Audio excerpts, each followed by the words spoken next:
Olá pessoal, dando sequência ao nosso curso de fenômenos ondulatórios, vamos resolver algumas questões do Enem, para a gente ver se realmente aprendeu a matéria. A primeira questão diz assim: alguns sistemas de segurança incluem detectores de movimento nesses sensores.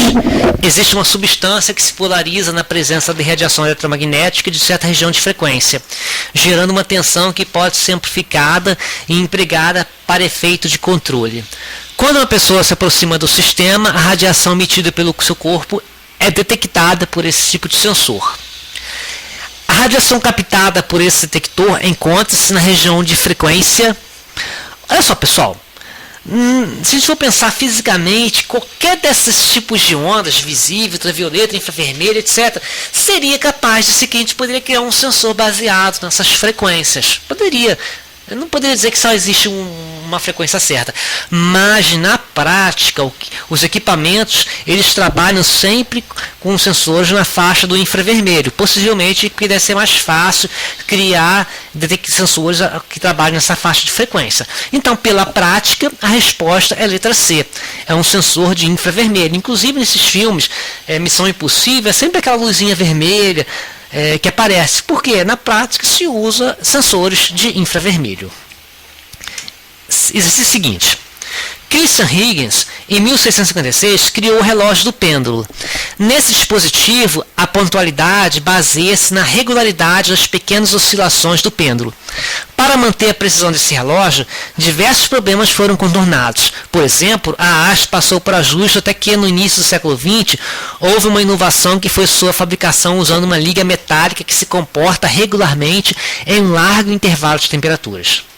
Desprezando a presença de forças dissipativas e considerando a aceleração da gravidade constante, para que esse tipo de relógio realize corretamente a contagem do tempo, é necessário que o comprimento da haste seja mantido constante, que a massa do corpo suspenso pela haste seja pequena, que o material da haste possua alta condutividade térmica, que a amplitude de oscilação seja constante a qualquer temperatura, que a energia potencial gravitacional do corpo suspenso se mantenha constante. Pessoal, vamos lembrar da nossa fórmula do pêndulo. Olha aqui a nossa fórmula do pêndulo. Período é igual a 2π raiz quadrada do comprimento sobre a gravidade. Logo percebemos que o tempo, ou o inverso do tempo, que seria a frequência, né? Inverso do período seria a frequência, enfim, para que haja constância no período ou na frequência, depende basicamente do comprimento da corda que sustenta o pêndulo. Então, voltando aqui ao problema, de cara a gente sabe que se mantém o comprimento da haste constante. Para que você mantenha um pêndulo adequado, você não pode ficar variando o tamanho do comprimento da haste, isto é, justamente a corda, né, o cabo que sustenta o relógio de pêndulo. Então, logo não pode. É a letra A. Não tem nada a ver com a massa do corpo, não depende da massa, não depende da alta condutividade térmica, do material da haste, da amplitude, da energia potencial gravitacional, enfim. É básico mesmo, pela forma, o comprimento da haste se mantém constante, aquele valor do L. Próxima questão. Ao sintonizarmos uma estação de rádio ou um canal de TV em um aparelho, estamos alterando algumas características elétricas do seu circuito receptor.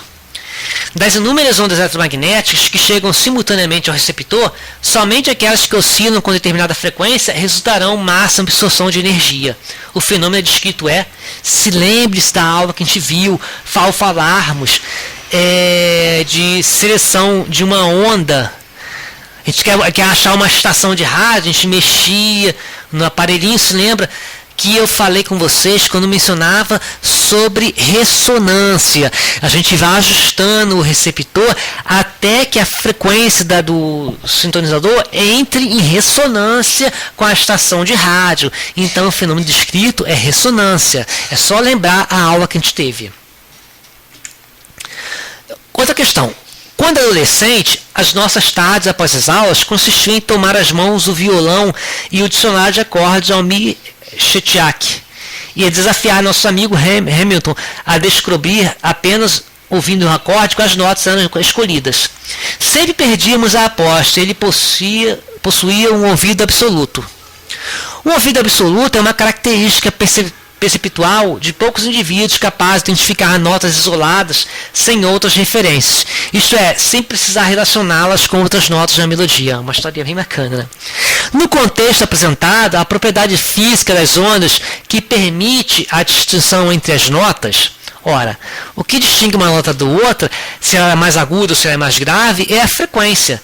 Intensidade tem a ver com volume, se é alto ou se é baixo, se está alto ou se está baixo o volume, né? Essa é a intensidade. Forma da onda vai alterar mais a questão do timbre.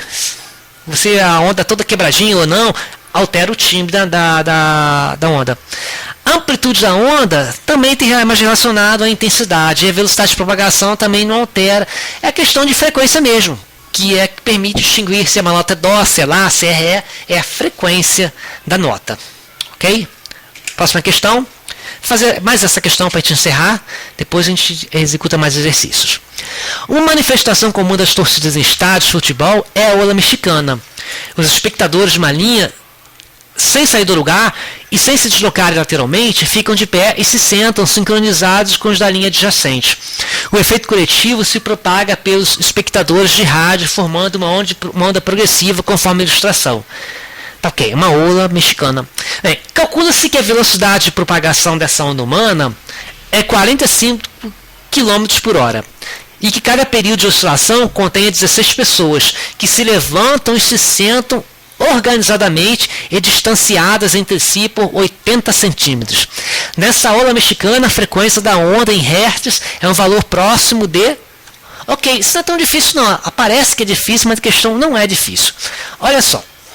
Deixa eu minimizar aqui. Deixa eu colocar... Pensamos bem, pessoal. Olha só. A forma de velocidade aqui, ó, da onda é comprimento da onda vezes frequência. Eu tenho a velocidade que é 48 km por hora. Só que eu preciso trabalhar com metros por segundo. Para a gente achar em metros por segundo... Eu falei com vocês, basta dividir por 3,6.